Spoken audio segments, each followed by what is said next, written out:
Welcome back into the Blurred Wire. We are at it again with my wonderful co-host Ty joining us today. And today we are talking about because it's very topical, as most people know, Dune Part 2 is scheduled to come out this weekend. Everybody is excited for it for good reason because all the reviews are saying it's fantastic. And so we're going back and we're talking about the Dune that came out in 2021. And my very special co-host, Ty, is with us here to talk about how much that book that Dune is based off of kind of shaped and why we're excited for Dune Part 2. Yeah, it definitely part one definitely caught fire in Hmm. the cultural landscape. Something I wasn't expecting to see because Dune is a very weird book. It is a very weird series. Hmm. And so for it to be as much of a critical darling as it has become, thanks Yeah. to Denis Villeneuve's vision, is incredible for a lifelong fan of the book series to be Yeah. seeing. This is like a dream come true. So as a lifelong fan, you have a unique perspective. So like, how did you get started reading Dune? And do you feel like the 2021 movie really did it justice? My first introduction to it was, believe it or not, this old 90s real-time strategy game that my dad would play. It was called Dune 2000, and it was an RTS, and he played it nonstop, and I loved it as a kid because I thought it was the coolest thing ever. And so I had this infatuation with like the world and the desert, and I wanted to read the book real bad when I found out what it was inspired by. And then once I got a hold of Frank Herbert's Dune, I think at the age of like 11, I didn't put it down. I read it so much. I 11. think Wow. Okay. a little too young probably for some of the themes of the book, and definitely things went over my head as a kid. But Yeah. it is such a fundamental piece of literature for myself, but also I think for science fiction. It set the groundwork that has bled into a lot of sci-fi that we see today, especially with, say, Star Wars. Hmm. I And couldn't agree. so it definitely it feels good to be able to see a movie capture the spirit of that book really well. Okay. And so that's what we're about to get into. So do you feel like because I never finished the Dune book. I started trying to read it before 2021, but before it came out in theaters, but you know how life goes. And I wish I had been able to finish it. And maybe I'll be able to finish it before the part two comes out. But how do you feel that the movie captured the spirit of the book? Man, it's a dense book. The book itself even comes with a full glossary in the Yeah. back for specific terms that Herbert uses. So I understand fully the difficulty it is. It takes effort to get into Dune for sure. Hmm. But I think the themes found within stay cutting and relevant. We have, and I'm gonna try to be as spoiler free as I can be. So I'm gonna Hmm. speak a little vaguer to some points, but Paul himself is a very misguided protagonist. You know, at some points we're felt very much to empathize with him because who can't empathize with a child losing a father, Hmm. with the death of Duke Leto.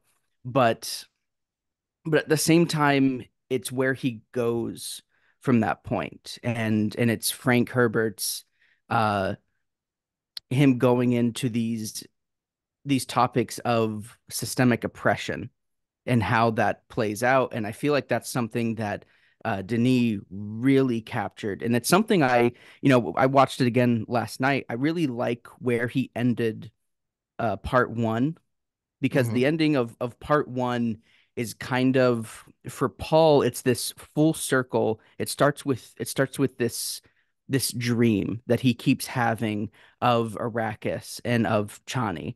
And he keeps seeing this dream. And by the very end of the book, that dream has become realized, not because it's put upon him, but because he chooses it. And at the same time he fears this other dream that becomes apparent when he and his mother are in the desert. He sees this vision of this jihad put out upon his name with him as emperor and billions of people dying at his hand because of him. And he's fearful of that. Yet at the Mhm. same time, he's taking steps for his own survival, but these steps of survival are leading to this great massacre. And Dune Part One ends with kind of in a chilling way, with Chani saying this is only the beginning. And we see we see Paul kind of beginning to go down that path. And so he's such an interesting character to be the protagonist of, because simultaneously we can have empathy for him. We can, feel so sorry for the situation he's been put in as this child. He's at the mercy of his parents and the Bene Gesserit mixing Mhm. bloodlines to create a person such as himself, but he's also a person and he has his own agency and he can decide what he does with that. And I think it almost, without going into spoilers for the later books or how part two can play out, Paul can be a very cautionary tale of a Christ figure or any kind of messianic savior I mean, figure. the next one after part two is called Messiah. Dune So Messiah. yeah, I feel like the Christ, they're not shying away from the Christ ideology there, chosen one. But that's an ideology that, of course, a lot of people compare it to Star Wars. But the Hmm. chosen one, Jesus, that's an ideology that Star Wars has used a lot as well. Hmm. Absolutely. Luke Skywalker was a chosen one. Yeah, uh, yeah. it's the hero's journey. Exactly. And I think when I remember when I saw Dune, I wasn't expecting the ending because most of the time there's like it kind of felt like the movie hit the climax and then it was kind of a slow descent from there, just in terms of filmmaking. Once you realize that like there was a part two, it's like okay, there's going to be even more when we get to part two. But like obviously the scene where the most was going on was when House Atreides was attacked by the Harkonnens and the Sarkadar. Did I pronounce that right? Sardaukar. Sardaukar. Oh, so close. So Sardaukar. close. So close. See, you need that glossary. You need that Yeah, glossary open with the gotta have it. pronunciations. So I think that was really interesting that he put, the highest point of action is kind of in the middle of the movie, and then it's just kind of a descent as we realize that Paul has a whole nother journey to go on before we see like the full, those visions come to life and those dreams and everything really come to life. And I think for Denis, that had to take so much patience because with so many book adaptations, books Mm, obviously burn slower than movies. It's just kind of the general way that it goes. But I mean, you and I mhm, both grew up on the Percy Jackson books. mhm, Excuse me. I remember reading the series of unfortunate events books.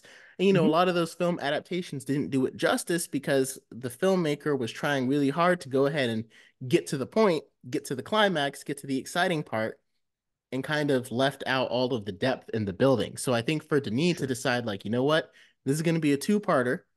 It's not going to have we're going to have teases, but it's really not going to have that big penultimate moment until I get to my part two because I really want to do this right. And I think that takes a Absolutely. lot of patience, discipline, and I have a lot of respect for that, especially because it still is a gripping movie that kept us in. Like it's not boring because it takes its time. Right. No, I've talked with people who didn't come from a place of being a huge fan of the book and absolutely falling in love with the movie and still really enjoying it, even though it has it ends, halfway through the book. Mm-hmm. And so the fact that he was able to make it gripping is really good. This isn't the first time us Dune fans have been able to see this book adapted. We've had two other high profile adaptations with David Lynch's Dune, and it very much captured the a lot of the weirdness from the books, this oddity, but I think it was really lacking in some of the thematic strengths of Dune. I think Mm-hmm. it leaned very hard into making Paul Atreides a positive figure. There wasn't as much depth or nuance with Kyle MacLachlan's performance as Paul, Yeah, and so I think it misses some of the important aspects of Dune for myself, but it's a very fun watch just on its own as like a David Lynch movie. yeah. It's a very fun, weird time. And But then, go oh, go ahead. ahead. I'll go ahead. Go okay. It's like we both have so many ideas to get out at the same time. But I feel like I know what you mean by that. The nuance of Paul Atreides, because sometimes you kind of got to resist the urge to make your protagonist just always right and just always does the right thing. And I Hmm. think that's where, like, it's hard to compare Dune to Rebel Moon because it's very different directors, very different storylines and stuff. But both Hmm. we're seeing will always be compared to Star Wars just based upon the storyline. They both have Imperial in them, both space stories. Like, they're just going to be compared to Star Wars, just the way that it is. But Hmm. Rebel Moon kind of was like a part one. So it also had like the same thing as Dune, like where it didn't really finish like the penultimate. It still had like a battle at the end, but it didn't like reach the climax that it was kind of teasing. But a lot of people felt like Rebel Moon was kind of like overhyped and it didn't really hit as well as people thought it would. Hmm. And I think that's partially because Zack Snyder didn't give his main character as much depth. Depth, Hmm. you know, she was like an ex-Imperial soldier, and now she's living in the countryside, and she's always right. Hmm. And but Paul Atreides, you know, he's a kid, he's still learning, still growing, but you can still sense a lot of my favorite thing about him is like his cockiness and his arrogance. Like when he's Hmm. talking to Josh Brolin's character to Gurney, and he's like, "You old man." And when Yeah. the witch when he's talking to the Bene Gesserit and she's like, Hmm. you send my mother out in her own home," and then she just Yeah. commands him, and he's next thing you know, he's on his knees like, "Oh, what just happened?" And I think it's refreshing, and I think Timothée Chalamet brings it out very well. Yeah, absolutely. He has this. I think you hit the nail on the head. He's got this cockiness to him at points because he's also that scene with him and his mom and the ornithopter, Hmm. and she's trying to guide him with using the voice successfully for the first time. He feels, he's got this. He's got a little bit of like spirit in him. He's like, no, I can do this, even though he's not getting it Yeah. right the first time. It's one of those characters that you have to learn to love. So seeing him get humbled, seeing him go through and going that progression, that makes us connect to him more than seeing a character that you're already supposed to love because it's like, oh, I mean, this is the good guy character. You just automatically love them. But learning to love them, learning to develop their character, I feel like makes a big difference in storytelling. Yeah, absolutely. Yeah. So I'm curious from your side because you come from a more an audio engineering side, like Mhm. on the movie as just a movie. What did you think of like the score that went along with it? I believe by Hans Zimmer Oh and like yeah. the audio engineering. Yeah, it was absolutely fantastic. The score, you know, like it pulled out the emotional parts that we needed, and it gave us the mysterious vibes when it called for it. And Hmm. especially the audio engineering, it really like sucked us into the world because there's a lot of things people don't think about, you know, sounds of your clothes, Hmm. like people have to make that sound. And like the audio engineers, like they went in and you could tell the difference based on the clothes they were wearing. Like when Paul is just in his normal, like, you know, ceremonial garb, the sounds that Hmm. his clothes making are not the same as the suit that he wears when he's in the desert. And they Hmm. even had sounds for when the sand is scraping against that suit. Like all of Yeah. that stuff is stuff that they thought of that really pulled us into the world. Because I remember, especially in a theater, which is why I love going to theaters, because the surround sound, if you do Hmm. the sound engineering right, you get lost in the world. And I felt Hmm. like I was like, I knew I needed to see this movie again to fully get everything when I first saw Dune. But I was Yeah. also like, I'm still in the world, even if I know I'm a little bit behind trying to follow everything, but I'm still immersed in the world because of the score, because of the sound design, and the acting was, you know, obviously incredible. But Hmm. you know, whoever I really should have looked up the sound designers for this. You know, I'm gonna start making sure I do that. Looking up the sound designers for each project because they did a phenomenal job. And Yeah. did it win anything at the Oscars? Oh, it's been a minute. I don't remember. I feel like it did though. I feel like it Good should question. have. I feel like based upon how people are already feeling about Dune Part 2, like, you know, the Oscar baby from last year was Oppenheimer, Killers of the Flower Moon, and Barbie. Those are kind of the three that are dominating. And I think it's fitting that the Oscars are going to happen right around the time that Dune 2 is in theaters because people are going to see the Oscars and then they're going to see Dune Part 2 and they're going to be like, this should be in that same category. And I think Dune Part 2 is going to be one of those like Oscar babies that has multiple nominations. So I'm looking it up right now. It did Hmm. win an Academy Award for Best Visual Effects, Okay. Best Music origin for the original score, and for Best Cinematography and Okay. Production Design. Well And deserved. yeah, I forgot this this movie won a lot of awards. Okay. So the second one looks like it's probably primed to do the same thing because from what I've heard, all the reviews are incredible. So what are you looking forward to in Dune Part 2? Um, I'm looking I'm looking forward to Denis sticking the landing Hmm. because part one did such a great job at setting up the climax of this story of Paul's, because Paul's path hasn't been fully set yet in the Hmm. book. He is starting that path, and I feel like part one really does a good job at ending with him going down that path officially, um, and committing to it.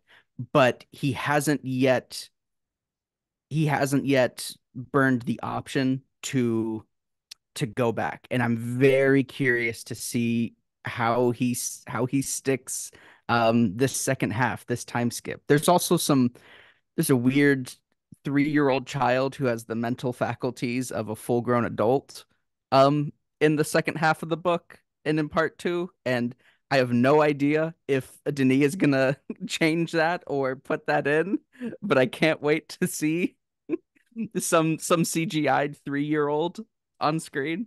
Okay, yeah, because there's definitely a lot of things in books that don't always translate well to movies. And Sure. sometimes you have to make adjustments based on it. So it will be interesting to see how Denis navigates that because I can't really picture what that will look like.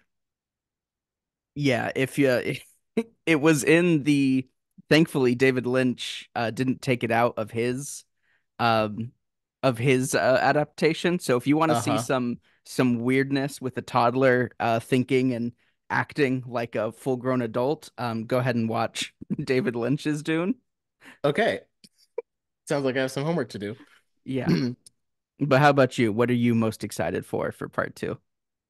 I think, like you said, just seeing him stick the landing, he brought so many. I remember when I was watching Dune, the thing that I think surprised me the most is like he brought so many great actors and they died so quickly.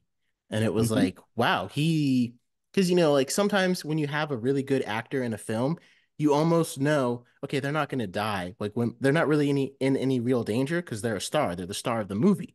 Right. Oscar Isaac, Jason Momoa, and it looks like Gurney didn't die. I thought he did, but it looks like he didn't because he'll be back for part two. But even Hmm. those two, like I was not thinking they were in any real danger during the film because they're stars. I mean, Oscar Isaac was at the peak of his game when this came Yeah. out. And Hmm. so to see Denis make that choice, it was very surprising and refreshing. And then bringing in all these, so I'm interested to see how all the actors interact. And I love action, and so based upon how much setup we got in Dune, I'm looking forward to seeing it span out with just loads of action. Yeah, that's true. What did you think of the fight scenes, the action? There was the big assault um Hmm. scene right like towards the middle, but what did you think of some of like the closer action? Because a lot of it was very hand-to-hand Hmm. sword fighting. Yeah, and I think that's very unique, and I like that it kind of because like I like period pieces in a way because I kind of like the fighting style of what's the best way to put it? Like if you're watching a war movie, if I'm watching a movie on war, I'd rather watch a period piece because I'm more interested in seeing people, fight with swords than like shoot each other down. You know what I mean? Because like Right. modern warfare is just guns, guns, guns, guns, guns. So like if you go into the future, it's kind of hard to have warfare that's not just guns, guns, guns, guns, guns, because I mean that's where we are. So Right. to see him but because they have the shields and everything, and how like the best way to penetrate the shield is to get up close, it creates a very logical but pragmatic reason that you can use more cinematography, more choreography, more action fighting styles, jujitsu, all these different kind of things for fight scenes that you wouldn't Right. necessarily need. Because Star Wars, like without lightsabers in Star Wars, you don't Hmm. really, there's not really a point. Like no one's gonna watch droids and troopers shooting at each other all day. The lightsabers, the close and close, the hand-to-hand combat, that's what gives it Hmm. like the extra layer. And that's why people love it so much. And so I think, oh, almost shook my desk. And so I think having that, because the choreography was really good. And I love seeing Yeah. the style that Jason Momoa fought with. And I feel like you could tell a difference with the style between the way Josh Brolin fought and the way Jason Momoa's character, sorry, the way Gurney fought and the way Duncan fought. You could tell Hmm. the differences and kind of the nuances there. So it'll be really exciting to see that and see how, because we didn't really get to see the style of how Paul fights. We know that he's learned from Duncan. We know that he's learned from Gurney, but it'll be interesting to see how he combines that into his own style. Because we see him fight a little bit at the end, but it's not enough to like really get a sense for what he does. Yeah, the training that Paul has becomes kind of a plot point for part two. So on that specifically, I don't want to Hmm. go into too much, but you will get to see some advancement. If if part two sticks to some of the groundwork that the Hmm. book has laid, you'll see some advancement in that. I think I love how committed Denis was visually to keeping um everything to feel like it works. Like I feel like you can have close hand-to-hand combat as like a stylistic choice, but it felt like every decision that was made had a logical reason for why it was being used or why it wasn't being used. And everything feels like it revolved around the shields, whether they were over Hmm. ships or over, the individual person. And I love that that works both thematically with the high level of political strategizing that goes on with Dune. It's not as simple to just shoot someone. You have to get in close. You have to dance. You have to play this role to Yeah. get in right to their jugular to get Yeah. them. You Exactly. can't you can't Exactly. end your foes, and the same happens on the political scale. House Carino can't just outright destroy the Atreides like he wants to, so he's willing to bid a lower house war between the Harkonnens and the Atreides, so they'll kill each other so he can keep his power. It's all politics, and I like that that bleeds even with the action scenes. And but then even on like the technical level, devising like the paralytic shot that Dr. Yue fires at Duke Leto, it being like this spinning top that was designed to very Mm. slowly Yeah. Get penetrate inside. Yeah. I know the exactly what shield. you're talking about. Yeah. So cool when the Harkonnens are descending on like all the Atreides ships. They're dropping bombs, but the bombs follow a similar like top spinning Hmm. like strategy. So yeah, like even ranged munitions seem to have this very slower, intentional, but um like and that's just a cool like stylistic choice that Yeah. matches like the consistency, the action consistency that makes it really feel like a thought out world. And I think Denis brought that vision to light 100%. And I think, like you mentioned about the politics, and I think I'm also excited to see a little bit more of that in the next one as well, because we kind of hear about the Emperor, but we don't really see him as much. I mean, we don't really see him Hmm. at all in this one. Hmm. And I feel like the definitely the politics aspect of Dune I think is what sets it apart and why it can create its own brand, separate of Star Wars, separate of this thing's popping up. Okay. Separate of Star Wars, separate of Rebel Moon. Like it'll make its own footing because its politics are so much more interesting. Because Rebel Moon and Star Wars, the essential was like, we're ruled by a big bad government, we're gonna rebel and overthrow. Sure. Okay, that's it. Like and then it worked. It works very well, but Hmm. it's that same theme. That theme doesn't really change.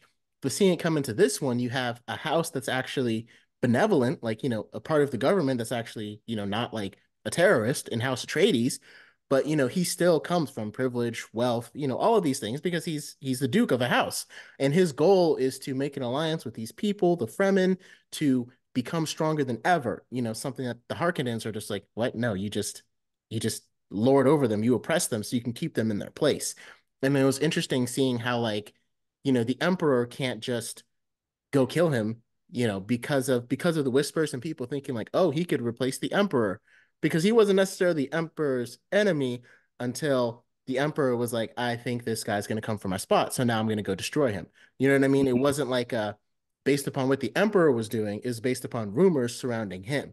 So it creates a very interesting political atmosphere that I'm excited to see how far it goes in the new one, in the Yeah, next. and that even ties in with the Fremen. You know, they're such an interesting people because they are, they're very complex and there's a lot of depth that goes with them. And so they're a very strongly, devoutly religious people, but at Hmm. the same time, their religion is based on these at its core these lies planted by the Bene Gesserit for centuries and millennia beforehand to seed protection for themselves should they ever find themselves on a planet so they can amass power. And the way that Paul deals with Paul as our lens through which to view the political battleground that is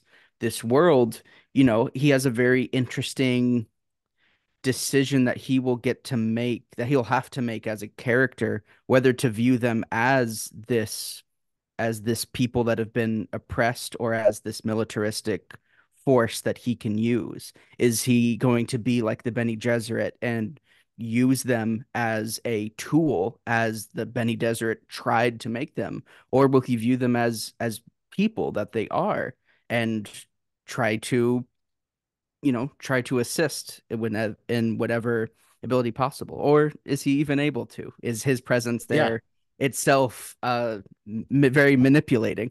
Yeah, yeah. And that itself will be the question. So yeah, there's a lot to look forward to. Like I said, I think Dune set it up very, very well. So I guess the final question is, when are you going to see Dune Part Two? Day one, baby, with Day the one? big old tub of popcorn, the big Oh, old popcorn bucket of the worm. oh my God. Oh my God, that was so funny. I wish I could go see it the opening weekend, but I'll be going to see it on Tuesday. So I'll probably have to stay off of, social media and everything for that weekend just so I can get to see the movie and then I can get back linked in with everything. I will text you a thumbs up or a thumbs down when I get to see it. That is all. Oh I will man. not I will not tell you anything else. If Just I a get thumbs a up or thumbs down. I'm gonna be so surprised if I get a thumbs down. I'm gonna be like, what is he talking about? What What? does it mean? I'm gonna send you a thumbs down just to mess with you. You're gonna be like, this thumbs down. It was so good that I gave a thumbs down. Right. Because I want you to have lower expectations because Right. that's how good it's gonna be. It's gonna knock your socks off when you see it. And I feel like it's a very interesting dynamic shift too between because like I said, when we talked about before, when Madam Web came out earlier this year, Hmm. it was before critic reviews, it was panned. People were like, Hmm. this is gonna be terrible. And then we went to the Hmm. theaters and it just confirmed how terrible it was going to be. Right. And now the expectation with Dune Part 2 is it looks fantastic. Hmm. And, only time will tell if what we see in theaters is going to match up. But it's very interesting to see how, partially based upon what you've done before also goes into Hmm. that. But the way audiences are reacting to both of these movies really tells you, like I said, the marketing, the perception, and the expectation and what will be met. Because in both cases, like I said, the expectation from Madam Web, it was met. Hmm. It was met. We It were was not just expecting it to very be good. low to begin with. Yep. It can't really No, like that should have been Madam Web -1 because the expectation was that's that's zero. that's the He minus got one. it. Uh, So is the part two in Dune part two just a plus two? it It's must Dune be plus that two. must be It it. must Yeah, be. Dune That's why plus it's two. so. Hmm. That's why Yep. it's so received. Once it wins an Oscar, they'll re-release it as Dune plus 2 just to rake in that money. Yeah. Plus two minus color. Yeah. Do you have any box office predictions for how well it's gonna do? Um, I'm gonna I'm gonna go out on a limb and say it's gonna be better than Dune one. Okay. I'll I'm agree I with think that. it I think it's going to surpass part one because I Hmm. think whatever people didn't get caught up in the hype when Dune Part One came out, I think are gonna be a little more potentially more influenced to go see part two. And maybe because it's a little more action focused. Yeah. There's more climax that happens in part two. And I think Dune was a bit of a surprise too, because we weren't like, I didn't hear that it was even being worked on or anything like that. It just kind of popped up and was like, hey, this is coming out soon. But Hmm. Dune 2, I mean, we've been expecting since Dune 1, and as Hmm. well as it almost came out last year, then the strikes happened. So we've been anticipating it for like, feels like 6 months now. So I Hmm. definitely think it's going to do better. I don't know if it'll hit the billion mark. I think it's at least going to do 500 and maybe kind of settle between that and 750 or something around there. It's just Hmm. early predictions, you know, I hope so. I hope we get enough to fund every Dune book being adapted to a movie. right? Because I Messiah is going to come out. So do you think they're going to split Messiah into two parts the same way they did this one? No, Messiah is a much shorter story to be Okay, told. That could be more reasonably told in one just one book. book. You don't Okay. need to drag that out to two. All right. Well, I'm excited to go see it. Clearly, you're excited. Anybody who's listening or watching, definitely please go watch Dune Part 1 before going to see Part 2 this weekend. You will not Hmm. regret it. It is a fantastic film. And I'm going to make sure I watch the 1980 version of Dune before I go see Part 2. Right, because it's a direct sequel to that one too. Yeah, gotta make sure. Gotta make sure I'm ready. No, but please watch it and tell us what you think. Please, yes, leave your thoughts in the comments below, and we will catch you guys next time. Because next time we will probably be talking about Dune Part 2 and how much we actually what we thought of it. I won't say how much we liked it because I don't want to give it the it's got to earn it. So we'll see. We'll talk about what we thought of it when it comes out. We don't want to spoil anything. Exactly, exactly. Long live the maker. Until next time, thank you guys for rocking with us. This was the Blurred Wire, and we'll catch you. We'll catch you again.